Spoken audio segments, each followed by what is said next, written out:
बोला. वंदनीय शिवसेना प्रमुख बाळासाहेबजी ठाकरे साहेब यांच्या पवित्र स्मृतीस अभिवादन करतो. मराठी माणसाला महाराष्ट्रामध्ये न्याय देण्याच्यासाठी, मराठी माणूस हा स्वाभिमानाने जगण्यासाठी ज्यांनी शिवसेनेची स्थापना केली ते वंदनीय शिवसेना प्रमुख बाळासाहेबजी ठाकरे साहेब यांचा आज स्मृतिदिन आहे. आपल्या सगळ्यांना माहिती आहे का पूर्वीचा काळ, 1966 पूर्वीचा काळ, गुजराती, कन्नडी किंवा जे महाराष्ट्र सोडून इतर राज्यातली लोक मुंबईमध्ये आले होती आणि मराठी माणसाला प्रचंड अन्याय करत होती. अशा वेळी शिवसेनेची स्थापना करून मराठी माणसाच्या मनगटामध्ये पोलादी ताकद देण्याचं काम शिवसेना प्रमुख बाळासाहेब ठाकरे यांनी केलं. पब्लिक सेक्टर असेल, प्रायव्हेट सेक्टर असेल, गव्हर्नमेंटच्या नोकऱ्या असतील, यामध्ये मराठी माणसाला न्याय देण्याचं काम बाळासाहेब ठाकरे साहेबांनी केलं आणि खऱ्या अर्थानं एक चांगल्या पद्धतीनं शिवसेनेची कमान त्यांनी चालवून या महाराष्ट्राला स्वाभिमानी महाराष्ट्र घडवण्याचं काम केलं. नंतरच्या काळामध्ये आपल्याला माहिती आहे की मुंबईसारखी महानगरपालिका जगामध्ये एकमेव महानगरपालिका असेल की या महानगरपालिकेच्या 90,000 कोटीच्या ठेवी आहेत. सगळ्या महानगरपालिका कर्जामध्ये आहेत, परंतु एकमेव महानगरपालिका अशी आहे की 90,000 कोटींच्या ठेवी त्यांनी आदरणीय उद्धव साहेब आणि या सगळ्या शिवसेनेच्या आपल्या सहकाऱ्यांनी चांगल्या पद्धतीनं काम केलं. 1995 साली युती शासन पहिल्यांदा सत्तेवर आलं. या भागामध्ये कृष्णा खोरे विकास महामंडळाची स्थापना केली.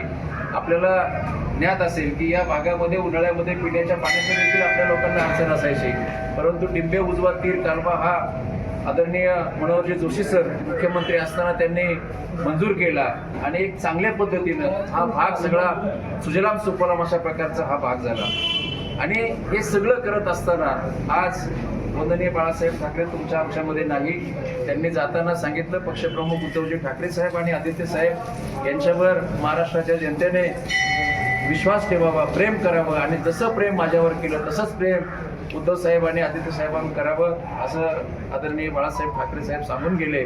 आणि त्या पद्धतीनं आपण सगळे आता बघत आहात की ज्या पद्धतीनं मराठी माणसाला काउंटर करण्याचं काम मुंबईमध्ये इतर भाषिक लोक करत आहेत किंवा इतर पक्षातले लोक करत आहेत. आता आपण बघितलं की मुंबई महानगरपालिकेच्या निवडणुका झाल्यानंतर लगेच बिहार भवनाची स्थापना करण्यात आली आणि निवडणुकीच्या काळामध्ये कोळी भवनाची स्थापना करू असं सांगितलेलं होतं.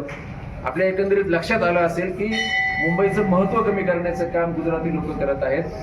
अनेक मुंबईतील मोठमोठे प्रकल्प त्यांनी गुजरातला नेले. वेदांत फॉक्सकॉन सारखा पुण्यामध्ये येणारा प्रकल्प देखील तिकडे गेला. इंटरनॅशनल बिझनेस हब देखील त्यांनी गुजरातला नेलं. डायमंड हब देखील त्यांनी सुरतला नेण्याचं काम चालवलेलं आहे. म्हणजे एकंदरीत महाराष्ट्र आणि मुंबईला महत्त्व कमी करण्याचं काम या लोकांनी केलेलं आहे. या लोकांपासून आपल्याला भविष्यामध्ये सावध राहण्याची गरज आहे. हे पूर्वी वंदनीय शिवसेना प्रमुख बाळासाहेब ठाकरे यांनी सांगितलेलं होतं आणि ते गेल्यानंतर आज आदरणीय उद्धव साहेब यांना आणि आदित्य साहेबांना काउंटर करण्याचं काम या लोकांनी केलेलं आहे.